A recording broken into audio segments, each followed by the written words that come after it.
Fala galera, mais uma vez eu, Alexandre Magalhães, na resenha com Magalhães para falar dos times do futebol brasileiro e dos campeonatos que estão em curso. Brasileirão o quê? Brasileirão o quê? Copa do Brasil! Copa do Brasil! Oitavas de final. Primeira partida das oitavas de final. Então, depois de um longo tempo, a Copa do Brasil volta ao cenário nas oitavas de final. É um cenário que, quando terminou a terceira fase, alguns times eram favoritos, agora já não são tantos. Outros que estavam num momento muito ruim melhoraram. Ou seja, tudo que se imaginava quando terminou a terceira fase, muita coisa mudou. Muita coisa mudou, também levando-se em consideração os confrontos, né? Quem é que imaginava nas oitavas de final um Palmeiras e Flamengo? Não se imaginava. Se esperava um confronto desse mais para frente, numa semifinal, por exemplo, ou numa final, mas já vai um sair agora nas oitavas de final. Na próxima semana, um dos dois só vai continuar em duas competições, na Libertadores e no Campeonato Brasileiro, porque a Copa do Brasil, para um desses, vai embora. Então, muita coisa aconteceu. É por isso que o futebol, cara, a verdade de hoje é o meme de amanhã. Eu sou líder do Campeonato Brasileiro. Segue o líder. Aí na outra semana o líder já é outro. Aí tu fica com cara de tacho. Várias outras coisas, aqui eu estou citando só uma, várias outras coisas que acontecem. Futebol é momento. Futebol é momento. E cada vez tem mais comprovações de que você não dá para cravar alguma coisa. Você pode falar que nas oitavas de final de uma Copa do Brasil poderemos ter goleada? Você vai falar, não, goleada é difícil acontecer. Não é. Tivemos uma goleada na Libertadores, no caso do Flamengo e Grêmio. Estão lembrados? E em Copas do Brasil também já tivemos goleadas. Então, irmão, no futebol, tu não dá para garantir 100% absolutamente nada. Ainda mais hoje, né? Que a arbitragem Cara, eu sempre achei a arbitragem ruim. Cara, só que a arbitragem aqui no Brasil chegou a um nível desesperador. Desesperador. Arbitragem é desesperadora, o VAR é desesperador. E, infelizmente, por a gente estar no Brasil, né? A gente não tem certeza se é só ruindade, né? A gente não tem essa certeza. Quem é que garante que é só ruindade? Porra, não tem como. Eu não quero entrar em política, mas, porra, é só você olhar em volta. Porra, é complicado. Aí, não, eu ia falar uma outra coisa aqui, mas essa porra pra lá. Vamos continuar aqui no futebol, que já tá muito enrolado. Bom, então, cara, não dá pra você afirmar nada. Mas vai começar na terça-feira, dia 30, já teremos jogos, aí vai para quarta-feira e termina na quinta? Não, termina na quinta-feira. Então, terça, quarta e quinta. Então, teremos 2 jogos na terça-feira. Na quarta-feira, teremos 5 jogos e um jogo na quinta-feira. 2 jogos na terça, 5 jogos na quarta e um jogo na quinta. A CBF, amigo torcedor, não trabalha com isonomia, né? A CBF ela não trabalha com isonomia. A CBF ela não dá igualdade a todo mundo. A CBF nitidamente escolhe quem vai beneficiar. Eu não acredito só em ruindade da CBF. em falta de competência. Na minha opinião, a CBF tem má intenção. E aí vai puxando para um lado ou para o outro de acordo com o seu interesse. Bom, aí vamos lá. Por que um time que vai jogar na quarta-feira na Copa do Brasil não tem o direito de jogar no mesmo dia no Campeonato Brasileiro que o outro? Vamos lá. Teve times que vão jogar na Copa do Brasil na quarta-feira, mas jogaram no sábado o Campeonato Brasileiro e o outro no domingo. Ué. Entendi. Além de outras situações em relação ao horário, a tempo. Então, cara, o Campeonato Brasileiro, nenhum campeonato aqui no Brasil tem completa isonomia. A isonomia aqui no Brasil é sempre nota 7, 6 para baixo. 2024, por exemplo, isonomia, na boa, é quase zero. A isonomia aqui, igualdade aqui no futebol brasileiro é quase zero em 2024. Mas vida que segue, os presidentes dos clubes também têm um cagaço do cacete da CBF, então segue aí. Aí a torcida que fica reclamando, culpando o jogador, culpando isso, culpando aquilo, onde na verdade tinha que culpar o presidente do seu clube e culpar a CBF.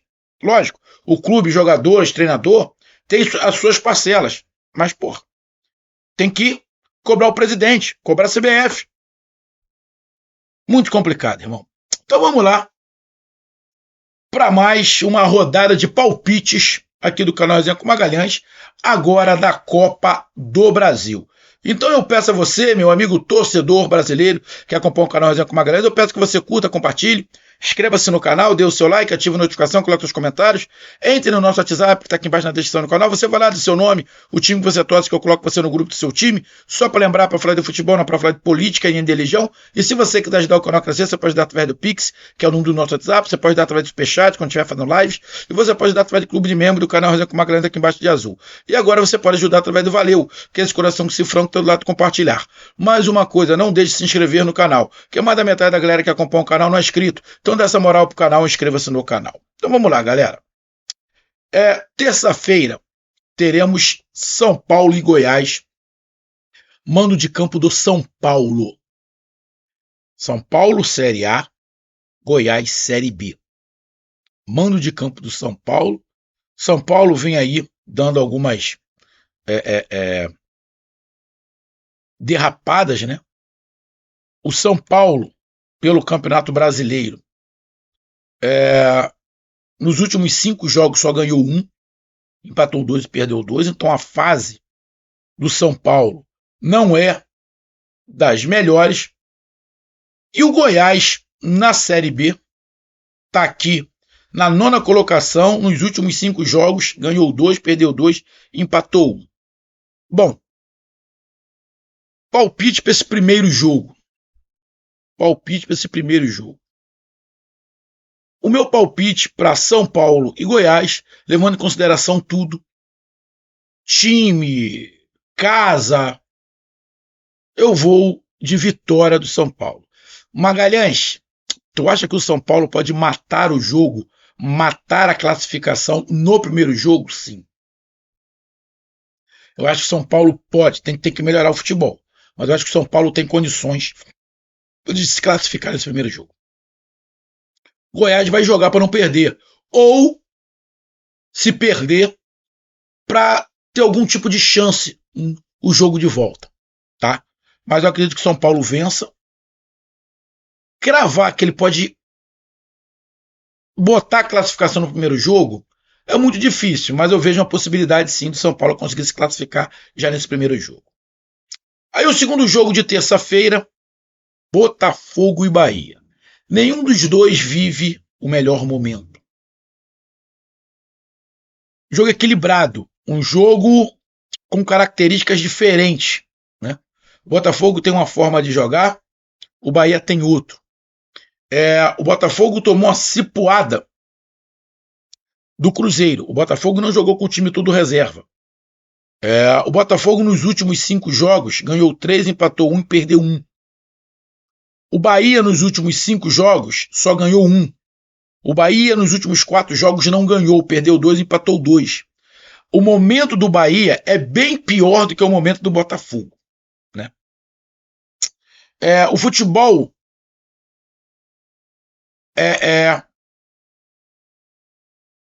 Cara, eu não vou falar o futebol mais agradável, porque aí vai de gosto.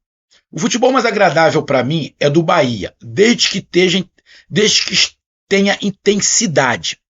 E o Botafogo é um time que joga na velocidade, mas tem que ter essa intensidade. E na minha visão, nem Botafogo e nem Bahia têm intensidade nesse momento. O Botafogo perdeu um dos pilares da sua intensidade, que é o Júnior Santos. Isso faz muita falta, né? Tem jogadores ali que eu não sei se vão poder jogar, que o Botafogo contratou, não sei se dá para eles jogarem, se eles foram inscritos, sinceramente, eu não sei como o Alan, por exemplo, ou Alan, né? Por exemplo, cara, Botafogo e Bahia. Botafogo e Bahia, mano de campo do Botafogo.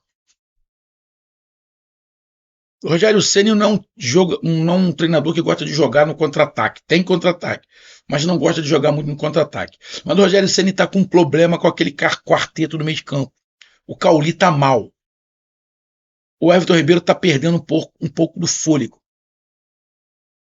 Fisicamente, o time do Botafogo seria mais forte, mas também está perdendo um pouco fisicamente. Poupou alguns jogadores, tipo o Cuiabano, que tem muita força física. Cara, Botafogo e Bahia. Jogo equilibrado. Mas o meu palpite é vitória do Botafogo. Ah, a vitória do Botafogo que garante a classificação? Não. Acho que vai ser um jogo apertado, bem apertado, e um placar mínimo, tá? Diferença de um gol. 1-0 Botafogo, 2-1 Botafogo. Acho que é do placar mínimo. A Botafogo e Bahia, eu vou de vitória do Botafogo, mas com um placar mínimo, placar bem apertado. Aí na quinta-feira, na quarta-feira melhor, CRB Atlético Mineiro. CRB, Série B, está ali na 10ª colocação. O CRB, nos últimos 5 jogos, não perdeu. Ganhou 3, empatou 2. O Atlético Mineiro, Série A, está aqui na 9ª colocação. Nos últimos 5 jogos, ganhou 3, empatou 1 e perdeu 1. Nos últimos 4, não perdeu. Ou seja, são 2 clubes em divisões diferentes, mas que vivem bom momento. Bom momento. O Atlético Mineiro, por exemplo, está começando a subir na tabela. Está com 28 pontos e 2 jogos a menos. Com mais 6 vai a 34. 34 pontos, já está ali no G6. Então o Atlético está subindo. O CRB está aqui na 10ª colocação, com 1 jogo a menos, né? Pode chegar aos 27. Aos 27, ele cola ali na 7ª colocação. Ou seja, estão subindo na tabela. Obviamente o time do Atlético Mineiro é melhor. Né? O time do Atlético Mineiro é melhor. Cara, CRB Atlético Mineiro, eu vou de palpite duplo. Eu vou de empate ou vitória do Galo. CRB Atlético Mineiro. Eu vou de empate ou vitória do Atlético Mineiro. Também na quarta-feira, Atlético Paranaense e Bragantino. Os 2 da Série A. O Atlético Paranaense é o 8º colocado, com 28 pontos. Nos últimos 5 jogos perdeu 3 e ganhou 2. E o Bragantino é o 10º colocado, com 25 pontos. Nos últimos 5 jogos também perdeu 3 e ganhou 2. Então é exatamente igual. O Atlético Paranaense fez 22 gols, o Bragantino 22. O Atlético Paranaense tomou 18, o Bragantino tomou 21. A defesa do Bragantino é um pouco pior. O Bragantino perdeu na última rodada do Campeonato Brasileiro, o Atlético Paranaense venceu. Cara, Atlético Paranaense e Bragantino. Atlético Paranaense e Bragantino. Cara, jogo bem parelho, irmão. Bem parelho. Por incrível que pareça, pela forma como os dois jogam, a gente pode ter um placar dilatado, sim. Na minha opinião, para um lado ou para o outro. Para um lado ou para o outro. A gente pode ter um placar dilatado, sim. Apesar de ser o primeiro jogo, né? Onde o Atlético Paranaense vai tentar fazer o resultado. Mas tem que tomar cuidado, que o contra-ataque do Bragantino é muito rápido. O Bragantino é muito vertical, né? Cara, jogo bom, irmão. Jogo bom. Atlético Paranaense e Bragantino. Cara. Porra, eu vejo muito equilíbrio, cara. Muito equilíbrio. No último jogo entre os dois, deixa eu dar uma olhada aqui. O último jogo entre os dois pelo Campeonato Brasileiro, deixa eu dar uma olhada aqui. Pelo Campeonato Brasileiro, deixa eu ver. Aqui. O Bragantino venceu o Atlético Paranaense por 1-0 pelo Campeonato Brasileiro. O Bragantino venceu o Atlético Paranaense em casa. Cara, difícil, hein? Difícil. Mano de campo do Atlético Paranaense. Cara, jogo complicado. Jogo complicado. Porra, muito difícil, muito parelho. Cara, vou de palpite duplo. Empate, como meu primeiro palpite, ou Atlético Paranaense. Eu vou de empate, meu primeiro palpite, e Atlético Paranaense como segunda opção. Também na quarta-feira, Flamengo e Palmeiras. O Flamengo é o líder do Campeonato Brasileiro. O Palmeiras está na terceira colocação. O Flamengo, nos últimos 5 jogos, ganhou 3, perdeu 1, empatou 1. E o Palmeiras, nos últimos 5 jogos, perdeu 3, empatou e ganhou 2. O momento do Flamengo é melhor. Os últimos 3 jogos do Flamengo, o Flamengo ganhou. O Palmeiras, nos últimos 3 jogos, perdeu 2 e ganhou 1. O Palmeiras vive um momento um pouquinho mais de instabilidade do que o Flamengo. O Flamengo vem de um momento que vem vencendo, mas nem sempre convencendo, né? Tem a situação que o Palmeiras jogou no sábado no Campeonato Brasileiro, o Palmeiras jogou com todos os reservas, né? E o Flamengo jogou no domingo, ou seja, o Palmeiras teve um dia a mais para descansar e o Palmeiras descansou todos os titulares. O Flamengo não, jogou no domingo e não poupou muito. Então, fisicamente, a tendência é que o Palmeiras esteja melhor. Eu acredito que esse jogo o Palmeiras vai muito pro físico. O Palmeiras vai tentar fazer um jogo acelerado para, quando chegar no segundo tempo, quem sabe aproveitar da parte física. Só que aí, se o Palmeiras fizer um jogo acelerado, ele pode dar brecha para o Flamengo. Eu não sei se é interessante para o Palmeiras, mas eu acho que o Palmeiras vai muito no físico. É a minha opinião, o Palmeiras vai para não perder. O Palmeiras vai para não perder. E o Flamengo vai para ganhar. Se não ganhar, se empatar, também não tá ruim pro Flamengo, não. Cara, eu entendo que pro Flamengo, até pelo fato das coisas que aconteceram dos últimos jogos do Flamengo lá em São Paulo, o Flamengo ter levado uma certa vantagem ou ter empatado também, cara, é um jogo muito equilibrado. O momento é um pouco melhor do Flamengo, obviamente, né? Pelo que está acontecendo no Campeonato Brasileiro. Mas esse jogo é 50% para cada lado. Amigo torcedor, o Flamengo pode ter um favoritismo porque está jogando em casa, está no momento melhor. Mas, cara, Palmeiras e Flamengo é muito equilibrado. Palmeiras e Flamengo é muito equilibrado. Esse papinho da torcida do Palmeiras, dos canais do Palmeiras, o Palmeiras vai tomar um saco. Para mim é 50% para cada lado. Flamengo e Palmeiras. Cara, Flamengo e Palmeiras. O momento é do Flamengo. Eu vou de placar apertado. Vitória do Flamengo ou empate. Vitória do Flamengo ou empate com placar apertado. Não acredito em placar dilatado. Então, vitória do Flamengo ou empate. Corinthians e Grêmio, quarta-feira. Os dois times na parte de baixo da tabela. O Corinthians perdeu para o Atlético Mineiro e o Grêmio ganhou do Vasco e saiu da zona de abaixamento. Um tem 19 pontos, o outro tem 18. O Grêmio nos últimos 5 jogos perdeu 2, ganhou 2 e empatou 1.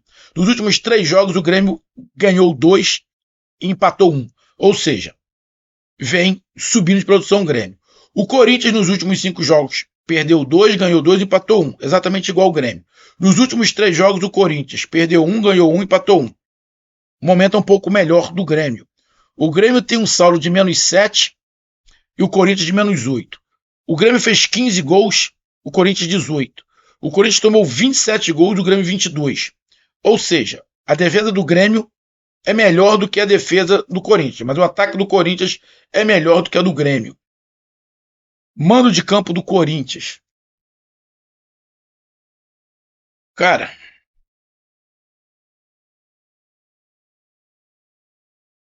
porra, difícil. Jogo também muito parelho. Eu acho o time do Grêmio melhor do que o do Corinthians, tá? Eu acho o time do Grêmio melhor do que o do Corinthians. Cara, Corinthians e Grêmio. Corinthians e Grêmio. Corinthians e Grêmio, eu não vou de palpite duplo. Vou de palpite simples. Para mim dá empate. Corinthians e Grêmio, eu vou de empate. Atlético Goianiense e Vasco. Atlético Goianiense é o último colocado do Campeonato Brasileiro. Nos últimos 5 jogos, só empatou 1. E o Vasco está ali na 11ª colocação. Nos últimos 5 jogos ganhou 3 e perdeu 2. Nos últimos 3 jogos perdeu 2 e ganhou 1. O Atlético Goianiense nos últimos 3 jogos perdeu 2 e empatou 1. Apesar de o Vasco estar caindo de novo, vinha aí de 2 derrotas seguidas, o Vasco vive um momento menos pior. O Atlético Goianiense é um time bem competitivo. Cara, eu acho que o Atlético Goianiense vai dar muito trabalho ao Vasco. Atlético Goianiense e Vasco, vou de palpite simples. Empate. Atlético Goianiense e Vasco, eu vou de empate. E fechando a rodada, Juventude e Fluminense. Quando saiu o sorteio, para mim o Juventude era o favorito. Quando saiu o sorteio, o Juventude para mim era favorito. Hoje, não é mais. Tá vendo como as coisas mudam? Futebol é momento. Apesar do Fluminense estar na 19ª colocação, com 17 pontos, nos últimos 5 jogos o Fluminense ganhou 3, empatou 1, perdeu 1. Nos últimos 3 o Fluminense ganhou os 3. O Fluminense não está fazendo um futebol bonito, está fazendo um futebol competitivo e de resultado. O Juventude nos últimos 5 jogos ganhou 1. Nos últimos 3 perdeu 2, empatou 1. Na tabela do Brasileiro, o Fluminense está na zona de rebaixamento e bem atrás do Juventude. Mas o momento é do Fluminense. Juventude Fluminense. Juventude Fluminense. Copa do Brasil. Na minha opinião, esse é o único jogo, para mim, que eu vou apostar no visitante. Para mim, o Fluminense vence o Juventude fora de casa. Para mim, o Fluminense vence o Juventude fora de casa. Magalhães, onde é que pode o visitante vencer, que tem possibilidade? Já falei o Fluminense. Agora que tem uma probabilidade.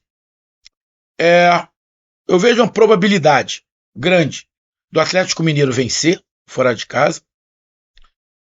Tem probabilidade do Bragantino vencer fora de casa. Tem probabilidade do Palmeiras vencer fora de casa. O Grêmio vencer fora de casa. O Vasco vencer fora de casa. Tem muitas probabilidades. Na verdade, eu tinha que fazer a pergunta ao contrário. A pergunta que eu tinha que fazer era o seguinte: qual o jogo que você acha que o visitante não tem chance? Na minha opinião, o único jogo que o visitante não tem chance é em São Paulo e Goiás. Essa é a minha opinião. O único jogo que o visitante, para mim, não tem chance de vencer é São Paulo e Goiás. Porque em todos os outros jogos, o visitante tem chance de vencer. Bahia e Botafogo, Bahia pode vencer, o Atlético Mineiro pode vencer, o Bragantino pode vencer, o Palmeiras pode vencer, o Grêmio pode vencer, o Vasco pode vencer, o Fluminense pode vencer. Eu coloquei aqui alguns palpites duplos. Fiz as minhas apostas aqui. Mas o que eu acho? Quem é que vai vencer mais? O visitante ou o mandante? Cara, eu acho que dá meio a meio. são 8 jogos. Cara, eu acho que teremos aí, de 8 jogos, de 3 a 4 empates e meio a meio quanto visitante e mandante. 2 vitórias para o visitante, 2 vitórias para os mandantes e 4 empates. Será que eu vou acertar? 4 empates, 2 vitórias do visitante e 2 vitórias do mandante? Será que eu vou acertar? Ao término da rodada, a gente confere. Então tá aí a minha análise. Um grande abraço, até mais, valeu. Tamo junto, fui.